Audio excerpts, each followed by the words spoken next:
Welcome back to Comic Shop Talk, everybody, on the Late Night Collectors community. I'm your host, Nico, and joined with me today, as always, is my co-host, Chris. How you doing, man? Hey, what's going on? And yes, if you are one of our Canadian viewers, happy Canada's Day, I guess, at the time of this recording. Woo! Or I guess when this is released, it'll be Canada Day weekend. So we hope you guys, are all able to kick back with an alcoholic beverage or beverage of any sort, I guess, and able to read your comics this week and have a good time, enjoy the nice weather out there. So yeah, shout out to all of the people that tune in, and yeah, Cheers. exactly. All right. That being said, though, please make sure you're subscribed to the channel, everybody, whether you're Canadian or not. We appreciate you watching this channel. So make sure you're subscribed. Hit that like button, that thumbs up. Make sure you hit the notification bell if you want to be notified of when these shows do come out. We're doing the live premieres for you guys now. Might come through, check it out, see if you guys interact in the chat or not, or if not, hit us up in the comments. Once again, after those episodes do air, I'll be putting up the show notes in the episode there for you guys to help and make it easier for you guys while navigating through the episode. If there's only certain things you want to hear us comment on, spoiler warning, as always, some things we might have to spoil as we get into the details of these comics, because we have to talk about what happened in them sometimes to properly review them. Try to stay away from the big ones, though, if we can. And yeah, like I said, show notes, check them, and they'll make it a little bit easier for you guys. I put those out for a reason. And this week, we're going to be talking about the new comics that came out for the week of June 29th, 2022. And it's a big one, guys. It's been quite a while since we've had such a huge week like this. Chris has just gotten a month's worth of comics from his LCS that has, he's been piling up. So we'll be talking about all kinds of new comics that came out this week. It's just a big week in general, I think, from both of us. And next week's looking like a pretty good sized week as well. So I don't know. Maybe it's getting back to normal. We'll see. But it's been a few weeks of some smaller ones, which is fine. It's not a big deal. We have lots of things to read. So, anyways, without further ado, though, Chris. All right, it's a big stack. Let's talk comics. There you go. All right. First up on the docket, we got DC versus Vampires Killers #1. Oh, wrong view for that one. There we go. All right. Ooh, And sweet cover. gotta love that cover. Yeah, I went with this Brett Booth. He's doing basically the McFarlane homage to the Batman issue that McFarlane drew the cover for. And Jonathan Glapion inked this, who's like a guy who's inked, Greg Capullo. And I believe maybe he inked Todd back in the day at some point too. Like, he's a part of those inkers that came through Image and worked with Greg Capullo, who took over Spawn for, on Todd McFarlane drawing duties at that time. So yeah, there's a reason why this kind of looks kind of Todd McFarlane-ish, the art here. Like, they did a really good job, I think, of doing an homage to that cover. They're, from that era. So yeah, I love the cover. But yeah, DC versus Vampires Killers #1. Love the cover. Didn't so much love the interiors, Chris. Why do You didn't like it? I fucking love this one. No, I didn't love this one. No, sorry, man. But go ahead. Let us know why. Yeah, free Harley Quinn. What's the Gotham Underworld Queen? You get her. I thought it was a great issue. I thought the art was great in this one. Like, you don't see. I'm so used to seeing Harley Quinn sort of drawn cartoony as in her own issue. It's nice to see her sort of fleshed out again. Mm-hmm. And I thought it was fun dialogue that she had there. When what's that? Jim Gordon shows up and she calls him Jeff. Yes. I thought it was there's some good lines in there. Gave me a few chuckles. Yeah. And I like seeing her walking around with Solomon Grundy and Clayface as her muscle. I thought that was pretty cool too. I did like this issue. Is this the one where they referenced him? Like, they say he's like a mud monster at one point, and there's a whole joke about him basically being like a pile of crap, and she like accidentally. Yeah, and then she picks up a pile of crap thinking it's him, but it's not. That was funny. I liked that part. Yeah, that was good. Yeah, I don't know. I didn't love this one as much as the last one shot they did. What was the other one? This one is Killer. The Hunters. Yeah, I didn't love this one as much as I loved Hunters. I gotta say, I didn't love the art. Unlike you, I don't mind the cartooniness. I just didn't like. I don't love this artist, to be honest with you. But that's cool. I'm glad you liked it. But I did find some of the dialogue fun. I think the story is I like these one shots that they're doing in this world now. I like how there's people operating in Gotham and in the DC universe, even though there's all this vampire stuff going on that are not necessarily vampires. And then, as always, they pull this thing like with Catwoman in this issue where, spoilers, she's a vampire, which I guess. Yeah, I thought that was good. That caught me by surprise. Yeah. It wasn't bad. I just thought I was expecting a bit more, to be honest with you. I just think I liked that other one shot so much that I kind of maybe set myself up for high expectations with this one. But yeah, it was fun. It was fun enough. I don't know. I'm definitely going to rank it lower, I think, with you than you on the ratings. Yeah. But that's okay. I'm glad you liked it. I'm still in. Like, I'm still liking DC versus vampires. This one, I don't know. It's not what I was expecting. Maybe that's why, because the art I didn't love. And it's like, looking at it now, I don't even mind it that much. It's just not maybe what I was expecting from this one shot. Yeah, there's where he looks like he's like all flattened out or whatever after they've There's a little piece of him left there. Yeah. So I don't know. Anything else on this though, Chris, that you wanted to mention? Any standout notes or just? No, I thought it was a great issue personally, but I guess that was just me. Yeah. What'd you give this one then? I'll give it an easy 4. I'll give it a 3. I love the cover. Ooh. Yeah, 3 for me. One thing about the cover, why would they waste this awesome cover on this issue? Couldn't they save that for like a Batman issue or something? Like, Batman has nothing to do with this comic. You could put a killer Harley Quinn cover or something. And they not that it's I don't want to say it's a waste, but I feel bad that they wasted this cover on this issue. Yeah, no, I hear you. I mean, as you know, I'm not usually one to spring for the extra buck or whatever for these type of covers, but I saw this one and I was like, oh, okay, I actually quite like that one. And the guy who drew this cover, I'm not even like a huge fan of his art. Like, I know the artist Brett Booth. I'm familiar with his work. He's fine. But yeah, I do like the McFarlane homages. They do a lot of them. Like, even he homages himself, like he homages other people's covers that are basically just homages on his covers. I think it's interesting that there's so many of them out there, but I do the Batman one. I've showed it off in from the before, and I do. At least DC is homaging a DC cover.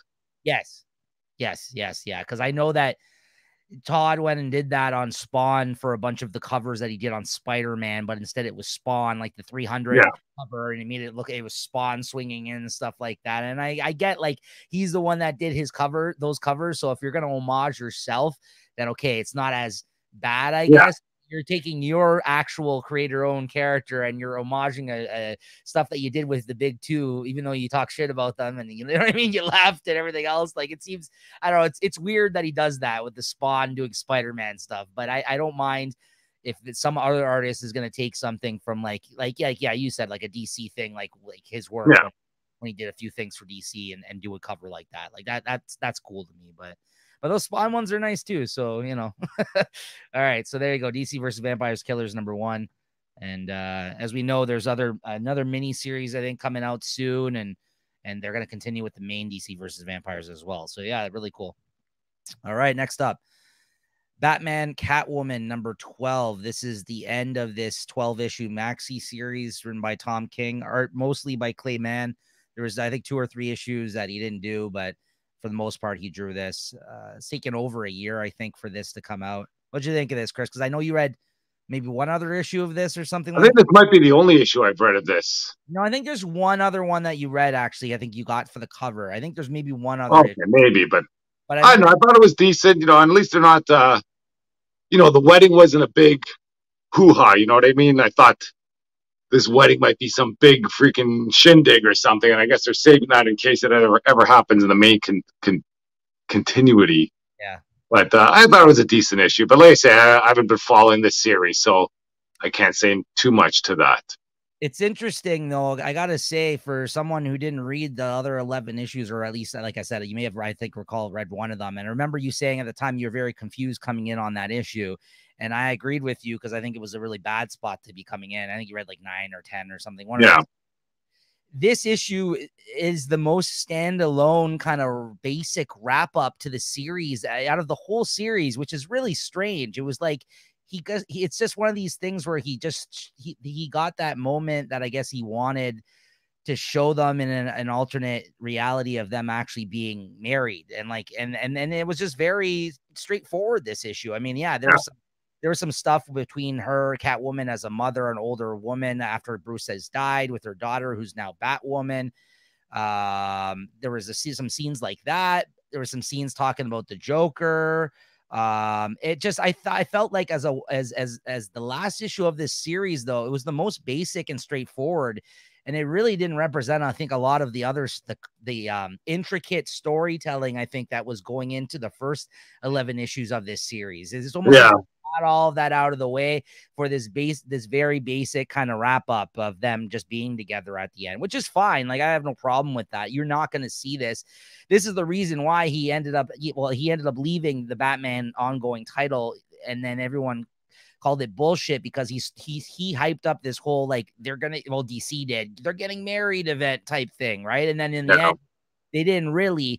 But here in this series, outside of the main continuity and the main storyline, he's able to show you a future where they were together. So, like, I think that's cool because you don't really get to see it. But like Chris just pointed out, it doesn't fucking matter because this isn't actually in the continuity. This is a DC Black Label book, so it doesn't even, I think, count for, like, it's not like it was part of his Batman run that he wrote, Tom King. He had to fucking get shuffled off that book to be able to tell this story. So, well, if this issue is a payoff for 12 issues, that payoff is pretty weak. Like, I don't know what happened in there, but I like the issue as it is, but I'm not looking back going, oh, I should pick up the rest of these, the first 11 issues to see what went on. It's so strange, though. Like I said, it is not really a great representation of what this series was, this issue. It was almost as like he got everything else he wanted to stay out of the way of those first 11. And then he had this issue, which was like, I was not expecting it just to end like this. It was very not what, like, I guess, very unexpected. It wasn't that exciting. It was fine. It's nice artwork and whatever, and you get to see Batman shirtless. You get to see them striking poses on rooftops. Yeah, I mean, but that's, I don't know. It's very strange. As someone like you just coming in and reading this one issue, I wouldn't say it's a great representation of the series as a whole. I thought the series as a whole was still a little all over the place. Like, I thought there was some good stuff in there, but some issues I thought were, like, brilliantly written, but a very intricate storyline, a lot of moving pieces, and then they kind of just leave us with this ho-hum kind of ending here. I don't know. So what'd you give this then?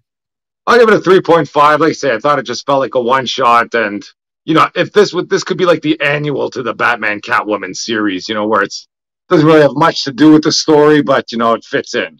Yeah, I'm with you. 3.5. As a series as a whole, I would probably even give it a 3.5. The 12 issue series. It's not my favorite Tom King thing, and it's not my favorite Batman thing by any means. It was okay. It had some interesting moments. But yeah, if you guys are waiting for the hardcover of this to come out, if you're a big Tom King fan, I would say check it out, but it's much different than I think anything he did on his Batman run, and I don't think it's as good, to be honest with you. It had its moments, very uneven. Anyways, okay, go ahead, Chris. She-Hulk number 4. Oh, here we go. Is that She-Hulk 4 up here? Yeah, nice cover. Yeah, these covers have been cheering. I got She-Hulk 3 in the back there. Mm-hmm. But these covers have been knocking out of the park. I think they're great. And in this one here, we got Fight Club with is it Titania? Yeah, Titania. There's a few other people there that want to try and join this Fight Club. They're just the first few pages, just them out in, like, a construction site, just knocking each other around a bit, and that was fun to watch. And then there's another scene in the book where you got a bunch of heroes are all cramming into I guess Jennifer Walters' tiny lawyer office. That was a fun scene there. Yeah. And then a lot of stuff with both just Jennifer Walters and Jack of Hearts there. I guess this all takes before the Reckoning War. And they're still just trying to figure out, what happened to Jack of Hearts. And, the big ending is somebody's calling out Jack of Hearts, and, and that's it. It's like, whoa, what's going on? But it's still a fun issue. Nothing big's going on there. You see a bit of time with, I guess, Jennifer Walters in her human form, which you don't see too often. So, I thought it was a great issue, and I liked it a lot. I give it a 3.75 if we're doing the quarter points. Yep, nice. but I like it a lot, and I'm gonna follow. I'm still following through this the series here. Yeah, I got the first trade pre-ordered, so I'm looking forward to that. Yeah, good. Good to hear it's still good. All right. Spider-Man 2099. All right, Spider-Man 2099, Exodus. Is this weekly? I don't know. I think they just were two. Okay. One came out late, and the other one came out back to back. Okay. Yeah, they've been coming out quick. I got to say the last Yeah, couple. like I wasn't expecting this one out, and there it was. So I didn't really take any notes down for this one, but we got a new Avengers coming up there, the 2099 Avengers. Supposedly, it's still with the celestial body that crash landed on Earth, and it's full of all these sort of treasures, and everybody's trying to get a hold of it. So it talks about some of the death of the old Avengers and how they died, and the group that did it, and they've been out in space, kind of just, I don't know, causing havoc there. And now that the celestial crashed, they're on their way back, and the new Avengers kind of rise up out of the ashes there. I think there's like who's in there? We have a Hulk. We have Moon Knight comes up like actually I think is it Khonshu? Is that what he's called? Yeah, Fist of Khonshu. Yeah. Yeah, so I think it's actually the spirit of Khonshu that comes up because he's found up on the moon in a crypt. He comes out there. And you got I don't know. I don't even know who's some. You got a Black Panther coming in there. That's not too bad. That's still from this series, not what I expected from Spider-Man 2099. That's cool.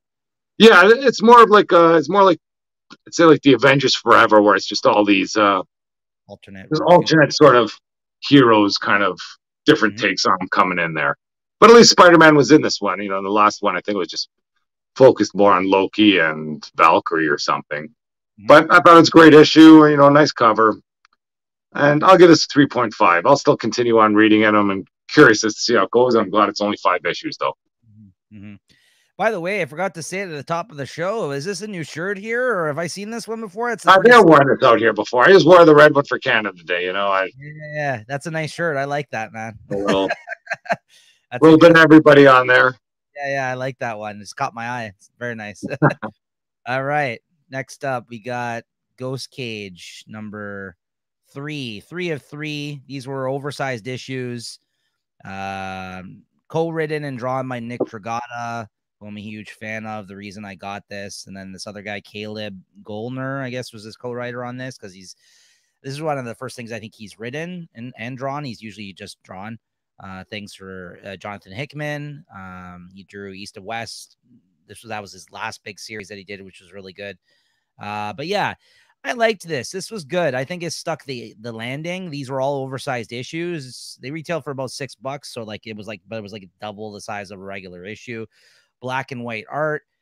Nick Dragata, if you're a fan of his art, this is a must grab type book. Like if you like his stuff, definitely pick this up. I mean, his art is definitely like manga influenced. I mean, not just the fact that he chose to do all this black and white here, but like if you look at the style, there's a lot of speed lines and there's a lot of kind of stylistically types, like things that his characters kind of look like you would see it like usually in a manga, I would say. Definitely has an influence on his artwork, but I really dig it. And this was an interesting story. It was about like a corporation that had all these like avatars for different like energy sources that basically the whole like city in this post-apocalyptic future basically got their energy from. But they were like a big faceless evil corporation type thing in the future. I'm definitely thinking that they're commenting on, I guess, the direction they think we're going with certain things in our world now, even, I would say. But what ended up happening was some people from the inside that worked for this company were able to take it down from the inside, and they basically found some sort of renewable energy sources for themselves to actually help everybody in the city by the end of this series. Like they took out a bunch of like the bad guys, the main bad guys that were kind of causing this shit behind the scenes, as well as you saw some really big hulking like kaiju, like some like big avatar, big monster type things that they had to fight along the way that represented like different energy sources and stuff like that in the first couple of issues. Yeah, this issue just kind of focused on like a lot of the wrap up, and I gotta say, I think they stuck the landing. They did a pretty good job. Some pretty high concept type stuff was going on in this series. I don't want to say, I can't say I understood everything 100%, but I think that with the artwork kind of bringing you along throughout the story, it really helped. And it's worth checking out if you're a fan of Nick Dragotta, or just a really cool post-apocalyptic sci-fi-ish type story. It's not a huge investment. The trade paperback, I think, is going to be coming out in a month or two. It's only like a 3-issue series. You're in and out. Just pick up the one trade if this looks interesting to you guys. And it's supporting a creator-owned type project from an artist who's trying to write stuff on his own for the first time. And I think he did a good job. I give this a 4. I thought it was a pretty solid series. I would give the whole series a 4. 5 based on the artwork, but all in, I would give it a 4. I think it's really good. So, Ghost Cage. And something that hasn't been really good, but this is the last issue I've had pre-ordered. I do like the cover. This was a Kevin Eastman cover, the creator of one of the creators of Ninja Turtles. If you kind of recognize some of the artwork on here, he drew this one. And I ordered this variant just for that. I thought it was cool. I'm like, well, I might as well pick up a fun cover since I've been forced to continue pre-ordering. But yeah, this is a 5-issue miniseries. This is the 3rd issue. This is the last one I pre-ordered after the first one, because the way that pre-ordering works to comics, sometimes you're already in for 3 issues by the time you realize. You're like, maybe this was a mistake picking this up. So that's kind of what happened here. The first issue was just so. I think me and Chris both read it, and then the last one I really hated. This had a cool moment of like a Weapon X type moment in it, which was cool. But and that you had like a weird spirit mind version of Jean floating around in this. And then let me just say this comic is trying to do way too much. Like, they're trying to do way too much of Wolverine from this era, and also trying to establish a story that may have taken place back in this Madripoor era. Like, you got Nick Fury, you got Shield here, you got them versus the Russians, you got them in the jungle. There's, I don't know, halfway through the issue, they started talking about politics between the countries that are involved in this story. I'm just like, I'm out. Like, I'm so glad this is the last issue. I don't know. They're just trying to do way too much in this story. The art's just fine. It's nothing to write home about. And maybe I'm that was cool, that scene. Maybe I'm being a bit unfair just because, like, I went into this already kind of hating on it because I'm like, I don't really want to be reading this anymore. And but yeah, no, I didn't find it that good. I thought that was my complaint about this particular issue. The other ones I just felt were boring. This one it's way too much going on in it. They're referencing things from this era. Like I said, they're talking about, I don't know why they were talking about politics between the countries that they're dealing. I get it, like Shield's involved, and there was like a whole thing going on with them and Nick Fury and everything else, the helicarrier. I don't know. It's just a mess. I gave this a 2.5. I didn't love this series, so I would making me feel bad for not picking up the rest of them. So yeah, there you go. Wolverine patch, cool cover by Kevin Eastman. But yeah, that's it. That's it for me. All right. Next up, we got Batman Beyond the White Knight, number 4. What a cover. Chris, what a series. What'd you think of this? Let's see. I thought it was a slower issue. It's a bit of backstory for a bit of backstory for what's up, McGinnis and Powers. Yeah. And it's still a good issue and a lot of story and those plots moving forward. And one thing I'm surprised, it kind of made me care about this, the McGinnis, or whatever the Batman is, not like Bruce Wayne Batman, but the new Batman. It kind of gave him some flesh, and I like that. Mm-hmm. I love this issue. I thought it was a great issue. Yeah, it was jam packed. There's a lot going on in this story. Again, like this one's reference. I mean, that's the comparison. The other book I just talked about, where there's way too much fucking going on, and you can't, like, it's not doing the story any favors. This is covering a lot of ground. It's got a lot of characters involved right now. They're referencing things from their past as well as things that are happening currently in the present. There's a fantastic scene in this where they basically pull the Batman Disappear Act on. I like that one. Yeah, twice. Yeah, is it Barbara or is it the new commissioner? Yeah, I think it's Barbara. I think it's Barbara. Yeah, new commissioner. So she's talking to Bruce, and Duke's there as well. Duke's from the modern era of Batman right now. Chris, if you don't know him, he was from Scott Snyder's Batman, from the new 52, Black Batman, essentially. I guess one of the newer Black Batmans, because now there's a couple of them actually, I think, now in that future state and everything else that they got going on. But yeah, he was introduced during that time, and he was just Duke. Like, he wasn't, and then he was a Robin, I think, but he wasn't who he is in this story right now, essentially. So yeah, he's not technically Black Batman, but anyways, so he's in this, but he's one of the Bat family for sure. So yeah, Bruce is there, Duke's there.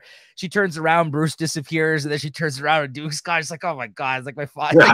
Like, I can't believe my father put up with this or something like that. Like, he's like, you guys always do this shit. You disappear. Like, I thought that was just awesome. I thought that was, rings true to these characters. I was just like, that's great. I don't love his suit. This is a new, this new Robin suit. I don't love the colors. Oh yeah, he doesn't suit a Robin for any reason. I just really don't like the color scheme. The suit itself is kind of all right looking, but the color scheme of it, I'm like, I don't know. It's kind of Garrett. Like, I don't really like this. Like, is that like a red or a yellow? Like, I know, like, I know, like, there's Robin costumes like that, but this doesn't look good. This one, I don't know. I can't. Robin's supposed to be a little kid or something. This guy, like a full grown adult. What kind of man, like, say you're 25, you're jacked. Oh, I would put on a fucking Robin suit. No one's gonna do that. I liked the Joker moment because he still got Joker inside his head, and how they came up with the Ace of the Bat Hound, like, kind of name for him. I'm like, that's awesome. Yeah, I don't know. I just love this. I thought this was a much they covered a lot in this issue, and I thought it was fantastic as always. Yeah, can't wait for the next one. So, anything else that you think about this one, Chris? Or no, like I said, I thought it was a great issue. Just like a lot of stuff moving along. Yeah, what'd you give this one? I'll give it a 3.75. Whoa, I'm giving it a 4.5. We're just not on the same page today. That's all right. It's gonna happen. Okay, I still liked it, and it's like I say, it's moving along, but it wasn't too much. Like, there's no big plot points. Nothing blowing your mind in that one. Yeah, fair. All right, Harley Quinn 16. Yeah, I got a variant cover for this one. Oh, let's take a look at that. Hold up, let me see that. It's a Derek Chew. Oh yes, nice. Black girl in the back there. Yeah, very cool cover. All right, what'd you think of this one, Chris? Like I say, I haven't been following this one too much. I don't know if this is continuing on. Actually, I'm getting mixed up. I'm getting mixed up with Catwoman, because Harley Quinn's in there too. This is the one with the necktie, and there's some story about I guess about Harley Quinn's past there. Look, it kind of brings up a big thing. I know Harley Quinn's trying to be a good person, but she did a lot of bad shit to a lot of bad people. Yeah. And she was kind of psychotic there. So I guess tough to kind of take her as a good person now. But either way, I thought it was a good story. And this is the cartoony art I was kind of referencing earlier, when I saw the DC versus Vampires Killers. She was more fleshed out, where usually I'm used to seeing her sort of drawn this way, I guess, in wherever I've seen her lately. Right. And I actually really like Riley Rossmo, the artist on this. Like, I don't mind his cartoon. No, I don't mind the art, but it's just nice seeing her drawn up again as a, in sort of, I don't know, more realistic art. I don't know what you want to call it. Right. Well, the storyline of this has been really good. This is the one I've been loving lately. Batwoman and her just kind of teamed up prior to this. This is the one where she had somebody that's running around acting like her as an imposter and causing all this shit with her and the cops. And in the last issue, it was revealed that the Joker henchman guy that's her friend, that Kevin, that's his name, right? Kevin, that's her friend, Harley's. He had just got into a relationship with this woman, and at the end of the last issue, he found out that this woman is the person that's basically setting up his friend Harley. So there's like a little that love triangle in the sense that he loves Harley, but he's friends with her, and she helped him, right? So the fact that he's now dating somebody who's now hurting her, he's this is tough for him to find out that this is the case, and now he's kind of torn on basically being in between the both of them in this situation, right? So but to your point, in this issue, once that's revealed, they do reference some shit that happened to her in the past, where she's trying to explain to him how Harley messed her life up. And like, yeah, and she makes some good points. Absolutely. So that's tough. It's a very interesting story beat that they kind of put in this. I was like, that's interesting. Like, that's actually an because you could so easily be like, oh, well, she's the imposter. Like, let's take her down. She's wrong in this sense and everything else. But then it turns out like she actually has a reason of why she would have done this. And like you said, Harley, people are quick to forget, even though now she's like an anti-hero or whatever. She's like one of these people that we read a comic about and are supposed to enjoy because of how popular the character is. And she's trying to turn over a new leaf. She did a lot of bad shit as the Joker's girlfriend. Right. So like, that's kind of the result. Or even just stuff that's collateral damage, you know, like she might not have meant to do it, but like you said, that gun was going off and the guy driving, whatever, I guess Kevin's girlfriend's partner, he gets shot and he dies. Yeah. Yeah. You know, that's enough to kind of put you off the rails. And, you know, next time you're going to see this Harley Quinn, if you got revenge on your mind, you're going to take her out. Yeah. Yeah. So that was the reveal in this. And, you know, I think the next issue is kind of wrap up this storyline before we go into that monthly event, that weekly event that they're going to do for Harley, I think. It was Harley in space or something. Yeah, but yeah, this has been a really good storyline. I think it's one of the stronger storylines that they've had in this series to date. I really have enjoyed this. So what did you give it, Chris? No, I'll give this a 4. I like the story. Same. Yeah, I gave it a 4 as well. Yeah, great issue. All right, next up we got Action Comics 1044. There we go. I think we got a decent cover here. I don't know if you can see it too well. Is he still on Warworld? Yeah, he's still on Warworld. I guess until that Warworld Omega or whatever that's coming out whenever it does come out. Yeah. I'm not sure I'll be following Action Comics after that, but I think I'm stuck in this Warworld story. So we got Soups on Warworld. We got both sides are kind of putting their pieces together and ready to put them out on the board and put them into play. And there's Orphan. I guess it's I don't know if you know the Orphan character. It's some like super powerful character that's living in a jar or something. Kind of gives the Superman and his allies a little bit of a roadmap to victory. And there's a backup story there too. That was okay. I think it was connected to this Warworld story because I guess there's some way they communicate through like a portal or something to the people in Warworld. And I think one of the Fallopians, I don't know, they gotta freaking ease up on these names here, but I think they're like the ancient Kryptonians. That's why he's on this Warworld, because these Fallopians or whatever they are, they're ancient. They're ancient Kryptonians, so like he does have a connection to them. Yeah, and, you know, and I know this issue there, he's showing them like an ancient Kryptonian toy to the kids, and oh wow, what fun it is and stuff like that. But otherwise, you know, I think they're just kind of setting up stuff for the final battle that's coming along. So I thought it was decent. I'll read it on, and I'd give it a 3.5. Okay. Wish you'd be more excited about it, but that's still good. Yeah, I mean, that's where you got to get your Superman right now. Is in this, you know, that's where you got to find your Superman stories is in Action Comics, right? So, well, it's not even a real Superman. Like, you know, he's freaking running around in his gladiator outfit or something in some weirdo world, but just got to take what you get sometimes. Yeah, and it'll not be Superman until it is again, right? That's the old comic thing. Like change the character for a while, so when we bring him back, everyone's gonna be excited. Oh, Superman's back again, right? Yeah, and back on Earth, and suppose he's coming back super powerful too again. I don't know, but we'll see. Yeah. Well, I guess, but he's gonna die then too, because this is all pre-crisis stuff. Yeah. So fuck, who knows? Yeah. And what do we got next? Avengers 57. So we got Avengers 57 here. I don't know when this comic takes place. It takes place in World War II, but there's like, it's not like, you know, there's a little kind of bubble in there saying, you know, Elseworld or wherever. It's just taking place during World War II.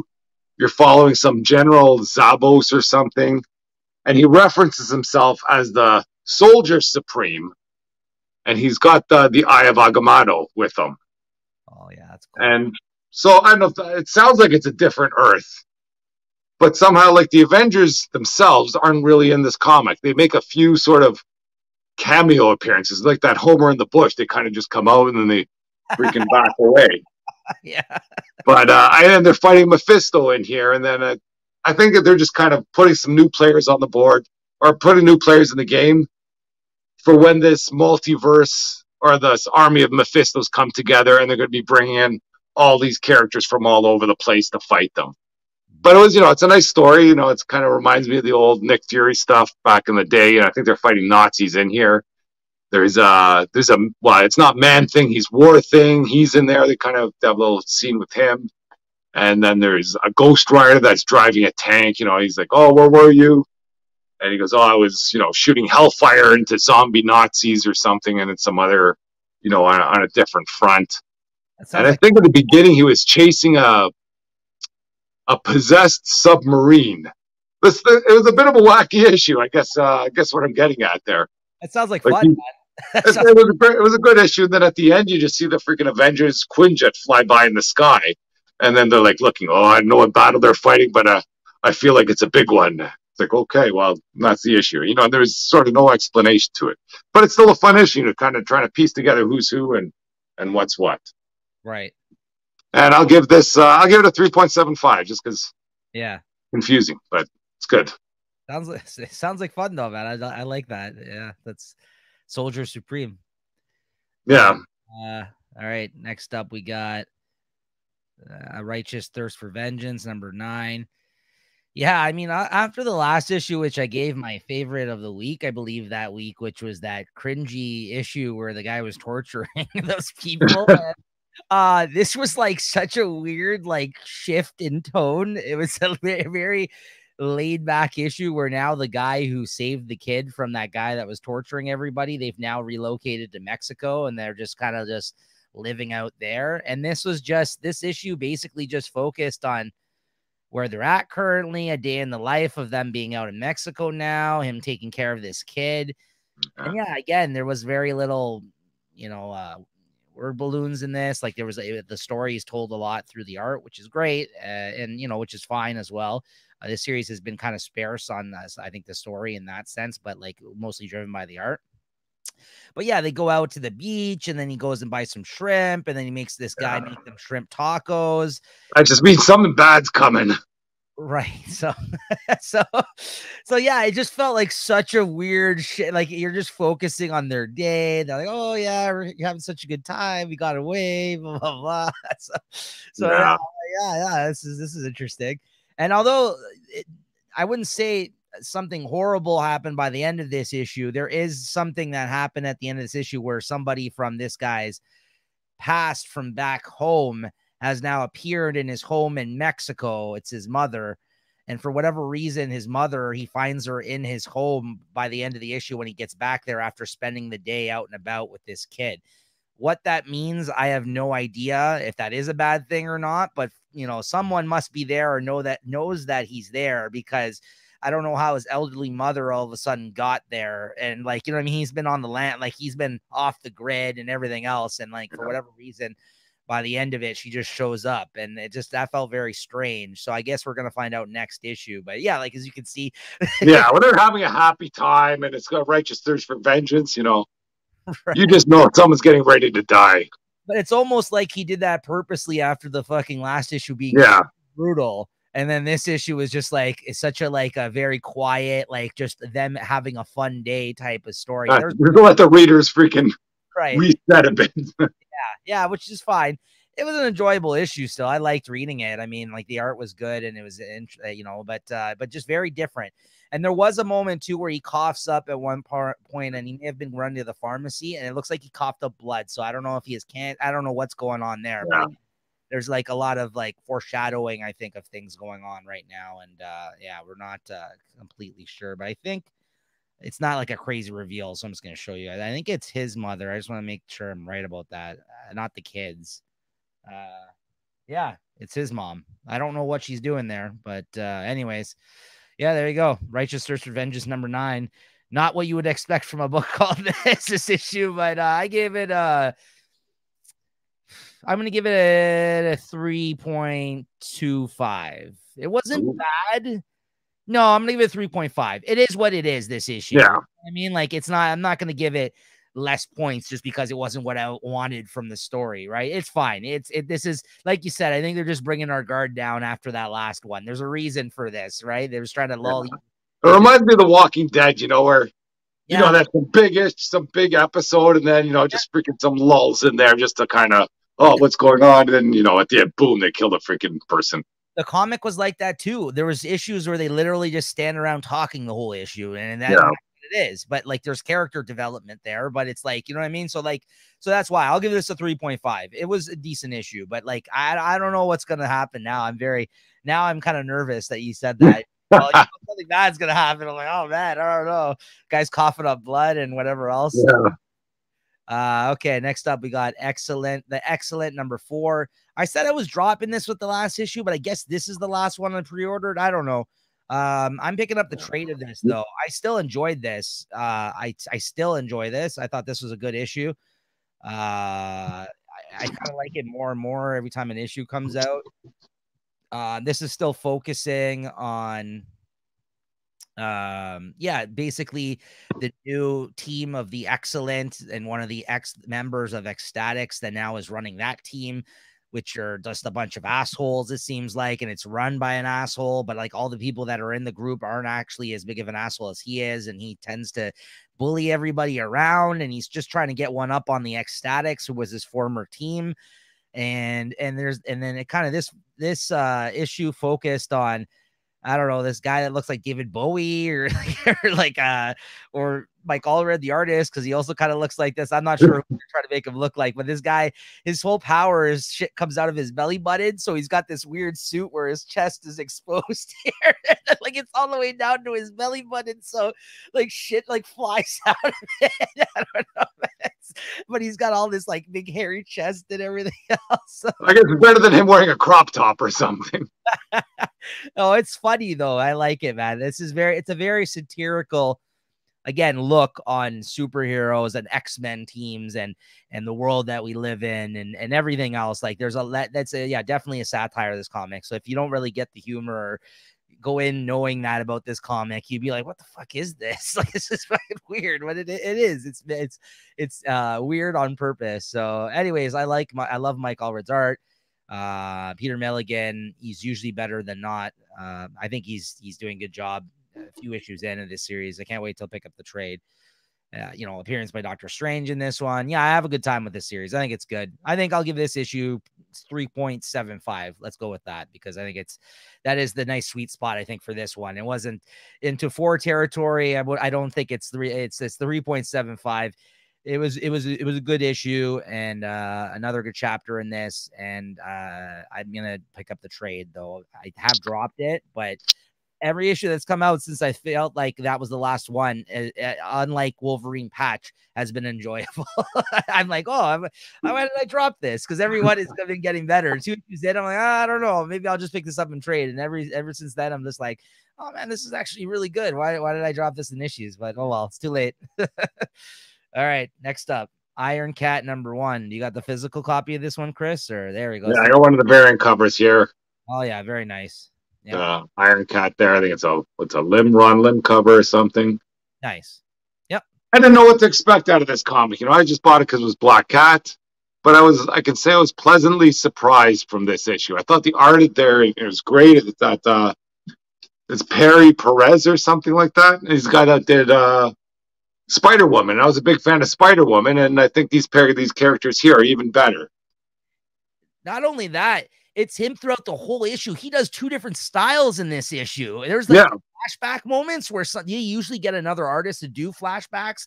Like sometimes where they're like, okay, we need a different style for the flashback. Let's get somebody. No, it's him throughout the whole issue. He just does 2 different styles. It's awesome. Yeah, great work by Perry Perez. Yeah, I thought it, and he drew Black Cat freaking, primo. Yeah, says what she needs to be, but in the past stuff, she looks like younger and everything else. Yeah, very good, very good. Yep. I thought the story was decent. Like I said, I wasn't expecting much. I was pleasantly surprised with this. That stuff with Tony Stark. I don't know about. I guess he needs to be in this issue, but with him throwing the sprinklers on her and then coming in at the end, made for a nice panel, I guess. But sure. I don't know. kind of pervy on his part. I know that was kind of weird. She was just sitting there like drenched, and I'm like, okay, Yeah, but you know, you can figure, he's going to let her in sooner or later. It's like, what are you doing, buddy? But anyways, that's him. And I'll still say it was good, but the stuff with the iron suit, I thought Black Cat would be wearing the Iron Man armor. She's out in the middle of doing some heist, and he calls up, and then I guess her past is coming back to haunt her. And I don't know, I thought it was just nice to see kind of but Black Cat story fleshed out. I know it should be called Iron Cat. I think they should have just added this onto the whatever Black Cat-ish series that was running and made it like a 14 or 15. But other than that, I thought it was great. Well, Chris, that's the thing. And I think they actually explained this in the back of the issue. I don't know if you read that, but I don't know how sales are doing on those. Like, this is when Jed McKay was making a name for himself, it seems like, at Marvel, but he wrote like they restarted that series like 2 times, and then they found ways to, like, did like the Spider-Man one shot. They did like, kind of ways to keep it going, but not keep it going. Exactly. King in Black's going on. Let's put a King in Black miniseries Black Cat out. Like, whatever was going on, they were finding an excuse to kind of shoehorn a Black Cat miniseries in. And I've read them all in trade. There's 6 trades worth of material so far for Black Cat. And again, I'm sure this Iron Cat's going to be like another one. All of it was great. All of it was very enjoyable, though. Jed McKay did a great. This is kind of how I became a Jed McKay fan, because I'm like, I heard good things about the Black Cat series, and I was like, really, Black Cat, like a solo series? Yeah, it's not something you'd expect. No, but it was excellent. And then even in this, they kind of continued some of the storylines from previous series of hers, where they're talking about her mentor, like the guy that taught her how to. Yeah, the Black Fox or something. Yeah, he's the guy that taught her how to be a thief originally. Yeah. And there was, and they even referenced it in this issue, there was an editor's note that references, there was a mission that she ran in one of the earlier issues of the Black Cat series, the first series that came out, where she had to steal a suit from Iron Man's kind of place. So that's why, like, this is kind of linked. Yeah, it all makes sense. Like, I'm not saying this is all friggin' stuff that's out of nowhere. Even just those little notes is enough you didn't have to read all that stuff, but it's enough to put stuff together. Absolutely. It's just like a really easy breezy kind of like fun time of a comic. Like you said, it's sexy and kind of fun, and like there's like, there's good characters. Like they didn't show them in this issue, but she has a couple of guys that work for her, like that are like her henchmen, like guys like that set up the jobs. Like, it feels kind of like Ocean 11-ish or something like that. It's like, it's a fun series, man. So this is definitely, I didn't pick this up in issues. I read this digitally, but because I read these in trade normally, guys, but any of the Black Cat Jed McKay stuff, I highly recommend. I'm a big fan of it. And this was no different. I mean, like you said, like, Tony Stark doesn't necessarily need to be in this. It's cool that he's in this storyline, I guess, but I'm there for the Black Cat, honestly. Yeah, me too. If anything, this is where they should put up some spicy covers. You know what I mean? Like, not saying these are bad covers, but if there's a time to throw them out there, now's the time. Yeah. But I liked it. I'll give this a 4. I thought it was great. I loved it. Like, maybe I'm just a Black Cat fan or something, but I liked it. I'm going to give it a 4.25. Oh. There you go. Nice. Excellent issue. And next up, the Variants #1, which is a Jessica Jones series, guys. So if you guys are a fan of Jessica Jones, again, I mean, there's a reason why they went with this title for this series, but just in case you didn't see this on the racks and you saw the title and you're like, what the fuck is that? This is a Jessica Jones miniseries, written by Gail Simone. Yeah. And Variants #1. What'd you think of this one, Chris? I kind of just read this online, I guess. I didn't see a copy to pick up, but I'm a big fan of that. The artist of this one, is it Phil Noto? Yeah. And I know he has a very simple style, but it's still very good. I don't know how to explain it, but I thought it was a very good issue, or a decent issue, good story. A lot of swerves in this one too that I liked, with I guess the variants. And it kind of reminds me almost like the Gwen verse, but with a more serious tone. And if I do see this issue out there, I might pick it up just to get the run of the series, because I did like it. Yeah, I enjoyed it. I enjoyed it as well. Definitely. spoiler-rific ending, I guess. Like it's hence the name of it. If you watched any of the Marvel movies type stuff, the variants, like there's different versions of Jessica Jones for whatever reason. We don't know yet, but there's different versions that she finds that are walking around. I'm not going to shy away from that, even though it is spoilers. It is the ending of this issue. You kind of see that she comes across other versions of herself, but most of the rest of it kind of still rang true to like what you'd normally expect from a Jessica Jones series. It kind of deals with some of the fallout, which are they going back to the well a little bit with the Purple Man stuff? A little bit. Like Purple Man's a big part of Jessica Jones, like how he kind of took advantage of her and kind of like messed with her head and everything else. But I think it kind of seems like it's shaping up to be her directly that may be dealing with him again in this. But then, like you said, you think it's about that, but then it turns out to be there's this whole variant thing, and then there's some other storyline going on. So it seems like there's a few things going on. It's not just the Purple Man, but he's definitely, I think, part of the storyline so far in this. It's just like a long-standing villain of hers, like who's been, I think it's been done a lot, the Purple Man stuff with Jessica Jones. So I'm glad it's not the only focus of this series so far. Like I don't know how that other shit's gonna tie in, but I'm definitely intrigued by the end of this issue. So I don't know if I'm gonna read the rest digitally or what, but I did like this first issue. I thought it was I'll definitely read it digitally for sure. Yeah. And like I say, I like this art style in there. It's something different, and yeah, Thunder was good. Yep. I don't know. I'd give it a 4, I guess. I'm gonna give it a 3.5 this issue. Yeah. I'm gonna give it 3.5. But yeah, I did enjoy it. I thought it was a good one. All right, next up. What do we got next? Deathstroke Inc. number 10. I gotta find this one here. Hold on. Oh, there we go. Deathstroke 10 Inc. It's year 1, so it's a bit of a. I don't know if Deathstroke's history's been out there before, but I guess they're either retelling it or retconning it or something. It's all about Deathstroke when he was in the army, and I guess he got I don't want to call it the super soldier serum, but he did get some sort of super soldier serum into him. They call it something else here. And it didn't work like the Captain America one worked. This one almost killed him, and they thought it was a failure. And then, years down the road, it started to kind of take its effect once they kind of forgot about him and the army let him go. And basically, at the end of the issue, the crux of the issue is he has to decide whether he wants to be a mercenary or follow with his family. And now, with all his power rising, he's unsure of how it goes. So it was a fun issue. It's I think the art's great. I've been liking this Deathstroke Inc. all the way through, and I imagine this is going to run for a couple issues.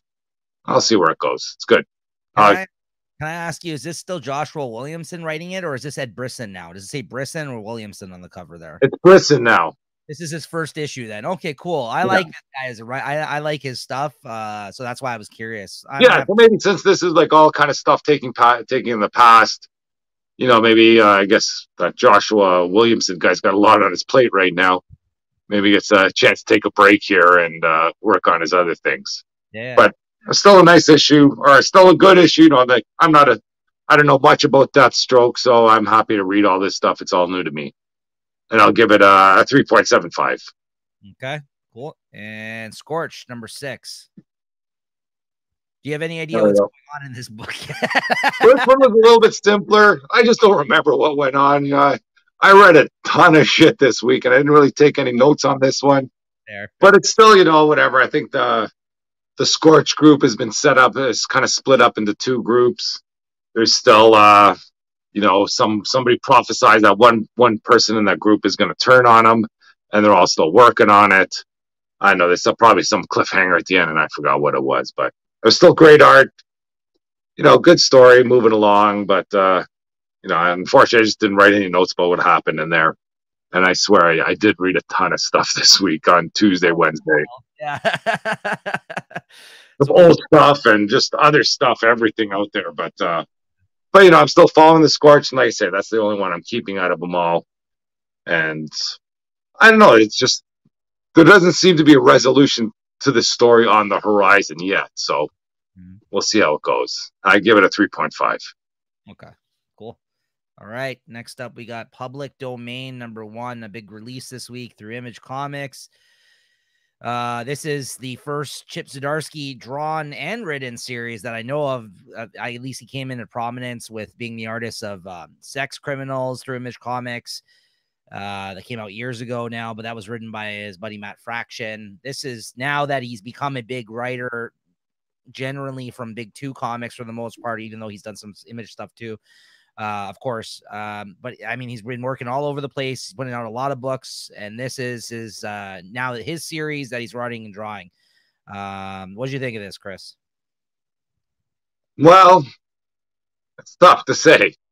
Like I understand where the story's coming from. You know, like I felt a lot of what he's talking about in here. I think we even discussed this. You know, it reminds me a lot about how, let's say, somebody like Jim Starlin doesn't get paid for all the money that gets made from Infinity or whatever, the Avengers Endgame and stuff like that. But I like how they still have the guy there. I guess his father, I forget what his name is. He's still just happy to see all this stuff come to life. And that was refreshing to see. And then I don't know if that's a spoiler at the end. Looks like it might change everything up, you know. I don't know if this is going to end up being some sort of superhero comic somehow, but yeah, I mean, I think the way that it looked like, at least what I got from this when they started talking about this series, yeah, is I thought this was almost going to be like his superhero kind of story of some sort. yeah. Turns out it's actually more, I guess, hence the name, the public domain thing, which means like anybody has the rights to use the rights of a character, I guess, is what kind of like what I think public domain is, right? Yeah. Like anybody can basically do reprints of like older comics that don't belong to anybody necessarily, or the copyright bounces around over time and this kind of stuff. So, but yeah, it really is an inside baseball type of comic where I think if you're interested in the industry or you're interested in these kind of things, creator right type stuff or things like along those lines. So obviously, as Chip Zdarsky is a comic creator and this is a creator owned comic, this is probably something that he wanted to talk about in that sense. And then I think a lot of people that maybe are interested in that kind of stuff will get a lot out of this, possibly. And it's still a fictional story, but it does, and you know, there is a lot of kind of like stuff that you could relate to or that you've heard of, and I'm sure even as a comic creator that he means more to him than it would us. Yeah. Right. So I think it's interesting. I did enjoy this issue. I think I'm going to stick with it for now. I like it. I mean, his art is fine. I read Sex Criminals in trade. I thought it was good. You know, he's not my favorite artist by any means, but I think that, you know, it's something that he's writing and drawing himself. It's really good. I think that he's actually doing something like that finally after getting, like, it seems like he's been working a lot over the last couple of years, but we really haven't seen him draw anything since he's finished up with Sex Criminals. He's just been writing it. It seems like a lot of Big Two books for Marvel and DC. So the fact that he's now able to do this thing that's kind of all him, I mean, good for, I'm kind of just happy about that, because I'm like, this is like, you know, you're not going to get anybody else his voice or you know what I mean, like even the look, like this is exactly what he wants to be doing, clearly, whatever this is, right? So Yeah, you almost want to buy this just to support him personally, you know what I mean? Yeah. Like no matter what it was, but like he's, you know, he's such a fan of his other things. Yeah. And that, you know, just like to see him kind of do it, like, you know, without any sort of shackles, let's say, you know, this is just a story he wants to write.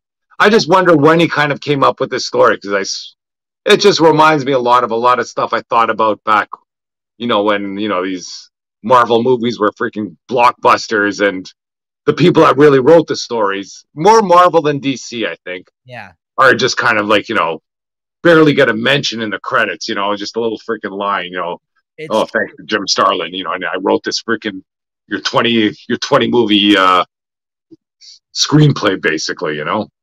Well, that's the thing. I think it's just still relevant now. You still hear about these arguments from creators. We still hear about this kind of shit that goes on. And yeah, like you said, to your point, now that Marvel, you know, they're owned by Disney, everyone thinks that it's going to be a big payday. It's the opposite. Marvel people barely get any fucking money for their men, and then their men. They get a bit.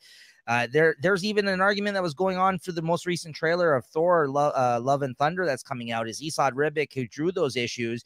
There's a scene from the comics that they took right out of the comics and basically and reproduce it. See, like, you know, but again, you got to know the deal at this point. Like, if you're not creator owned comics, they're allowed to do that shit, and then sadly, they're allowed to pay you next to nothing for some of these things. Now, DC, on the other hand, apparently they do pay more than Marvel when it comes to this. Yeah. But then as a fan, though, like, you love seeing that done, though. You know what I mean? Like, you want to see that freaking comic brought up on this big screen, and it's freaking awesome when they do things like that. So but that's the thing. It's a tough spot to be in as a fan, and as someone that wants to support the creators or something. You know what I mean? But that's why I also love that moment, like you mentioned, like the guy, this character, he's like a writer, he's a journalist, and his father is the guy that created this domain character. Yeah.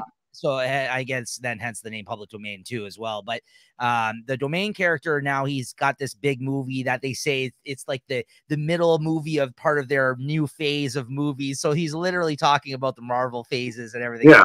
Just his reference to that kind of shit. So okay, that's really cool. And then he goes and meets the actor because he has to write an article for this movie to cover it. Yeah.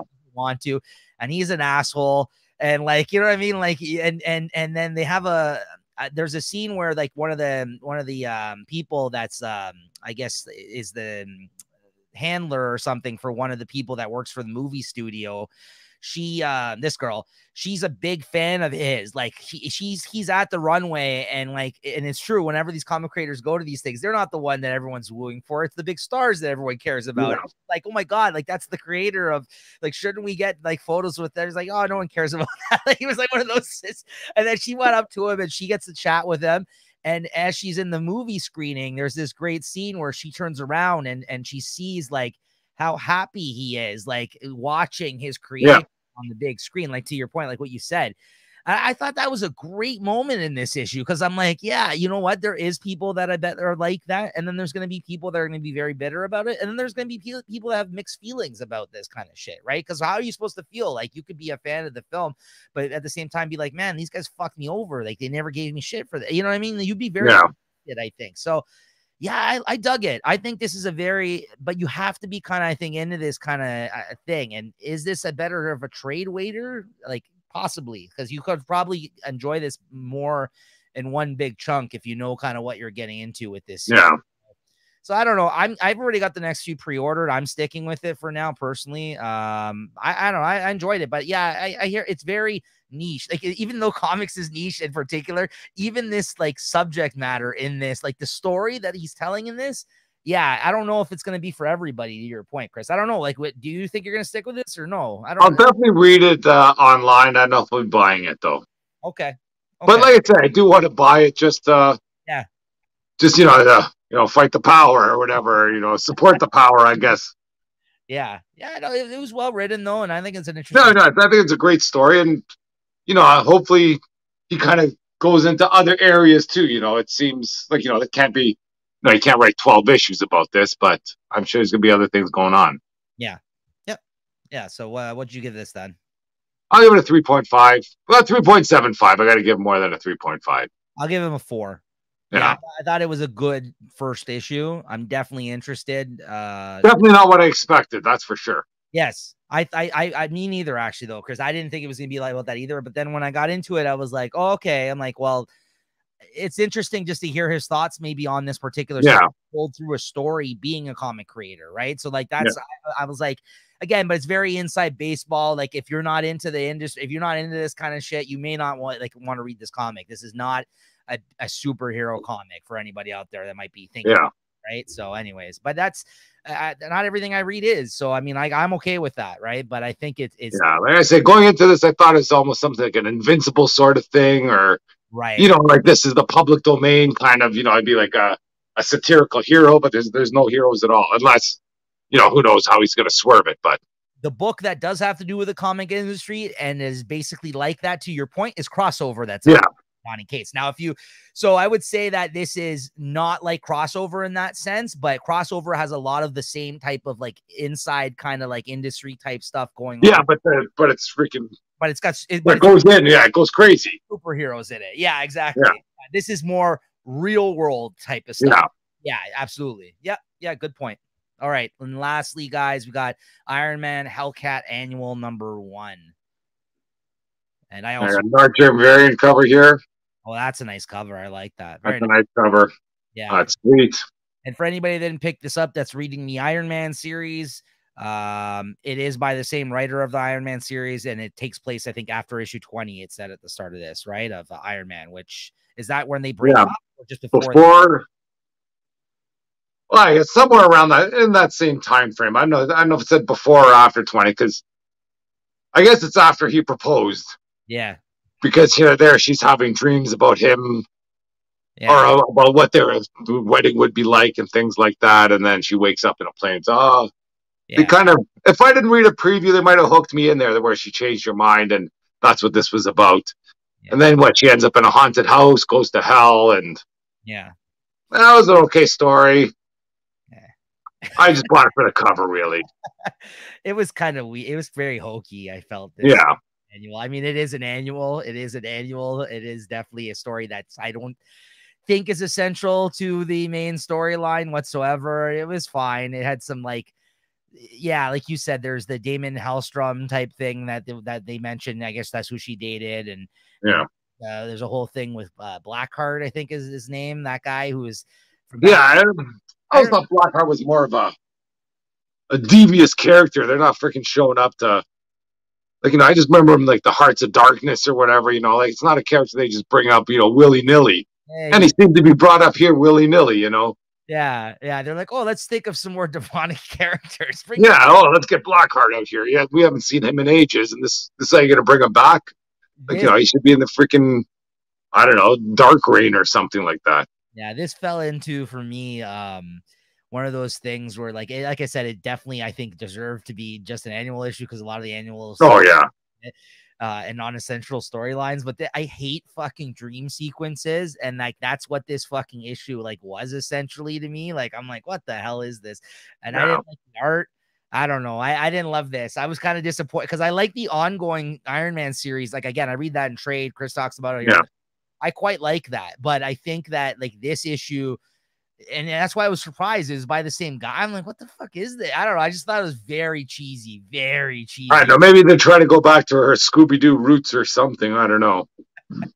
But I just bought it because that stupid Dark Germ cover. Yeah. That's a sick cover, but well, I'm glad you felt somewhat the same way, because for me, I was like, I don't even think that's a good like, I don't even think that's like, the series is much better, I think, the Iron Man series, than this, right? Yeah. So I don't know. What would you give this one then? I'll give that cover a 4.5 all day, but I'll give it a 3.25 there. What's that stupid bunny? There was this whole thing where, some guy tries to hit on her. It's a rabbit, not like some freaking super hot bunny or something. Some guy tries to hit on her on a plane, and then she fucking like has to smack him. Like, what is this? All right. Anyways, those are comics that we read this week, guys. Make sure check. I know I said I wouldn't talk about it, but X-Men Red number 4.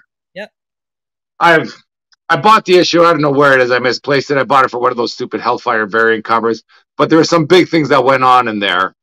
How all the mutants can whatever, they have all their backups out there. Yep. Storm and Magneto, they broke their backup. So if they die, they're dead. And one of the big things on this, Araco Ring of Council they have, is if someone challenges you, you have to fight to the death. Yes. And, all the other people on the council are going, well, what does it matter if you guys fight to the death? You just get brought back. It's no big deal. You guys shouldn't even be on the seats. And then I think and there's some other storyline too about the Shi'ar princess got killed. But anyways, that's another story. But I thought that was the big thing there, is that if Magneto or Storm die, they're dead, and their backups are, well, I'm sure they're out there somewhere, but they've agreed for that to be the case. Yeah, basically Magneto goes, this is the backup here, and then he crushes it with his, magnetic powers. I thought, but that's the only thing I wanted to mention out of that X-Men Red. I hear it's a good series, man. I do. I hear that's the other one that we should be all reading. Is like, if you're going to read any of them, I've heard, although like me and you, I think I've been just overwhelmed. That's all. Like, you think back to the 80s or the 90s when, X-Men was so great. Yeah. But there's only one X-Men title. Like, now you have freaking 30 freaking mutant titles out there. Yeah. I mean, once someone's got to fall by the wayside. You know what I mean? Sure, but once they started doing the events in the 90s, there was a whole bunch of titles, right? Yeah. X-Men. Right, yeah, they all moved on. But, all those classic X-Men stories back in the day, like, you only have to write one issue a month if they did that. Of course they're going to be great. Yeah, like I know you and me have been good supporters of X-Men, the main title, which we both think is really good. Yeah. But the two that everyone keeps, I've been hearing people saying you should check out, and I gotta agree at least for one of them. Other than maybe that last issue wasn't the strongest, but Immortal X-Men and X-Men Red apparently are like I think. Well, I'd say I've been buying Immortal X-Men, but I think X-Men Red has been better. Interesting. Like I've been reading a few of those online, Interesting. and it's kind of crazy what's going on there. But I think you still need to read Immortal X-Men just to get a baseline of what's going on in the mutant sort of world. Right. That's the thing. They said along with X-Men, those were going to be the essential ones. They were supposed to play off of each other because one has to do with the Quiet Council, one has to do with the main X-Men team. Yeah. So Red is all the shit that takes place off Earth, right? with Arakko on Mars, which I was and there's like there's a Wakanda Galactic Empire now or something. Yes. But because I love Magneto, but to be honest with you, I'm not a huge Storm fan. So when I heard that she was fucking running the show with that, I'm like, I don't know, like fine, but like I don't mind her, but she's not one of my favorite X-Men. Let's just put it that way. Yeah. Right? All right, so there you go, X-Men Red number 4. So that's gonna be it for all the books we read this week, guys. Check out some of this stuff that we talked about. Really big week, some great stuff out there. And before we get into what we're picking up next week in our favorite book of the week, we got a couple of things just to check out here. Bringing back this is from the Art Vault. What's this? So we used to do a segment we haven't done in quite some time called From the Vault, where me and Chris would sometimes show off like issues out of our collection that were like key issues or cool issues of things that we wanted to highlight. Since we talked a lot about Black Cat this episode, last episode I brought it up. I didn't get to show it off though. We had a comic show in Toronto a couple weeks ago there now, TCAF, the Toronto Comics Arts Festival that they do every year. That's free. And for you to attend, and it's like a whole weekend of like different artists and writers and stuff. Put this on full screen here. Huh? Gotta put this on full screen here if you're gonna bust this out. Absolutely. And Terry Dodson, who's an artist working on a comic called Adventure Man for Image right now, but of course known for doing a Black Cat miniseries with Kevin Smith back in the day. Did lots of great cover work for Marvel still to this day. Does some Marvel stuff here and there. Here we go. This is the commission I got of Black Cat from Terry Dodson right here. So I do collect some comic book art from artists, guys. So if you're into getting sketches at shows and this kind of thing, I arranged to get a Black Cat sketch from this artist because I knew that he draws a great Black Cat. He did a miniseries of her and he's drawn lots of covers of Black Cat. So yeah, this is Terry Dodson. He drew for me at TCAF a sketch of her. So yeah, there you go. That's sweet. Yeah, so I wanted to show that off. So yeah, that's very cool.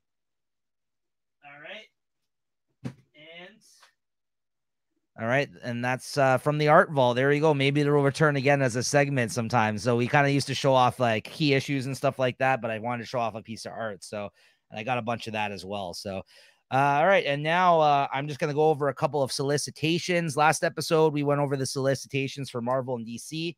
Although after getting the magazine in my hand, I noticed that there was a couple of solicits I wanted to show for Image as well for new series that are coming out through Image in September. A couple of things that might be interested in picking up.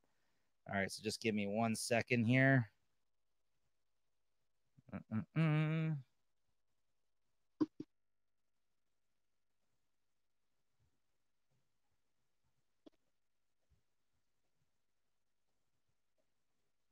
Okay.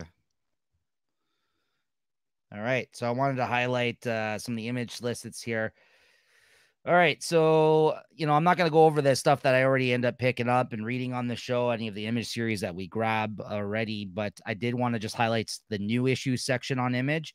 So we got this Bone Orchard, 10,000 Black Feathers, #1. This is a horror comic from Jeff Lemire and Andrea Sorrentino, an artist he's worked with a lot. This is interesting. They just came out with a graphic novel that didn't come out in issue form of this series. And the way that the series is going to come out, it's going to be coming out in like different types of forms. Like sometimes it's just going to be a graphic novel. Sometimes it's going to be like a mini series like this one. And then sometimes it's going to be like a different type of book format. He said they're kind of trying out some interesting things here with this series. So, but I really liked the book that just came out a couple of weeks ago as part of this Bone Orchard. I guess it's like a bunch of like a world maybe of horror type stories that they're establishing and setting up. I'm a big Jeff Lemire fan, so I'll be checking this out. This is a mini series coming out from him. Bone Orchard, 10,000 Black Feathers, #1. I think it's like a 5-issue miniseries or something like that. So that comes out in September. And then we got Creep Show #1 of 5. We talked about this on the show actually a few weeks back when they made the announcement. They're going to be doing a new season of like Creep Show, like this Stephen King, like kind of like Tales from the Crypt kind of like type of stories. And Robert Kirkman, I guess through his imprint at Image Comics, announced that they were going to be doing their own anthology series of Creep Show and through Image Comics, which is something you normally wouldn't see over there. I think that, again, that's an interesting move on their part, another horror type story. This is 1 of 5 as well, a miniseries, and that's going to come out in September. So that's pretty cool. So I'm looking forward to that one. I'm definitely going to pick that up as some different, it's an anthology. So every issue, you're going to get different horror stories by different artists and writers. And this one's very interesting. I wanted to mention this as well. This is Vanish #1. This is the new Donny Cates book by Ryan Stegman, who I'm a big fan of his artwork as well. Ryan Stegman worked on the book Venom with Donny Cates over at Marvel. And Chris, if you're into superhero books through other publishers, this is one that you want to have on your radar. This is going to be a superhero book, definitely in like the 90s vein. Ryan Stegman, an artist who's somebody has been compared to like Todd McFarlane, Greg Capullo type artist, worked with him on Venom. Donny Cates very much into 90s comics, very much into this kind of this type of stuff. So I think he's the extreme era and all this kind of stuff. This sounds like it's going to be a superhero comic and possibly world that he's going to be setting up through Image Comics. And this is the new series that they are bringing out called Vanish. And this is going to be a hot book, everybody. Donny Cates is a very hot writer right now. So I got to say, like, there's like several variants here. This is definitely something to keep on your radar. I'm very much looking forward to this. I'm a fan of both of these creators. This is the Daniel Warren Johnson cover, the artist of Let's Do a Powerbomb that I just talked about last week. I'm a huge fan of as well. Then you got, of course, the blank cover for a series called Vanish. But that's one of those sketch ones. If you bring it to a show, I'll draw my own cover. Yeah. If you want to bring it to a show, get somebody to draw on it. That one, that's kind of cool looking. Nice. I think that is Greg. Is that Greg Capullo or who is that? That's not McFarlane. It might be Capullo. Yeah. That's a 1 out of 25 Greg Capullo cover right there. Yeah, there you go. Speaking of the man. So yeah, this is definitely something I think worth checking out, guys. I mean, it is him doing his creator-owned thing, but I think it's also going to be like a superhero type story or something in that vein. Oliver Harrison was a mythical hero who slayed the greatest threat to his realm before even hitting puberty, but that was then. As an adult, so they kind of time jump, I guess. Oliver leads an average cookie-cutter suburban life, aside from the fact that he's mentally unstable, massively paranoid, smokes like a chimney, and gets blackout drunk every night to hide from his horrific nightmares. That's a winner, guys. This sounds like a fucking winner. Will the arrival of a superhero team called the Prestige prove the madness isn't all in Oliver's head? And what about all the epic fantasy crap from his childhood? So this seems like a guy struggling with everyday real life and his addictions that's going to either think he's in a superhero world and not, and he's just fucking crazy, or something along those lines. That sounds very interesting to me. I'm in. I think it hits home a little bit there, except it's just in my head. Yeah, I think that's pretty much out of the new series, at least the things that I wanted to mention here coming out through Image. There's a bunch of other new series starting that month, but I wanted to highlight those ones specifically. So yeah, nice. Pick up that Vanish. That sounds interesting. Yeah, man. Yeah. So yeah, definitely check that out. All right. Let me just there we go. So Chris, what are you picking up next week? I got my list out here. We got Avengers Forever 7. Got Jane Foster and Mighty Thor 2. Spider-Man 5, Flashpoint Beyond 3, Batman 125, big one. Yeah, Chip Zdarsky. Yep. DC versus Vampire 7, Dark Crisis 2, Poison Ivy 2, and Joker 15. Nice. Big guy, heavy on DC, so I guess I'll be reading a lot online until I get them. Yeah, so next week, yeah, another big week here. Got Amazing Spider-Man 5, Batman 125, Batman Killing Time 5, Dark Crisis 2, DC versus Vampires 7, Firepower 22, Flashpoint Beyond 3, King Conan 6. That's the last issue of that miniseries. Little Monsters 5, Saga 60, Strange Academy 18, which is the last issue, apparently, of the season or whatever, let's say. Yeah. And that's been like 3 or 4 months. I think we've been waiting for that issue. It's that got sidelined. I swear, I think the last time I talked about Strange Academy was like 3 months ago on the show. So yeah. And then you got Suicide Squad Blaze number 3.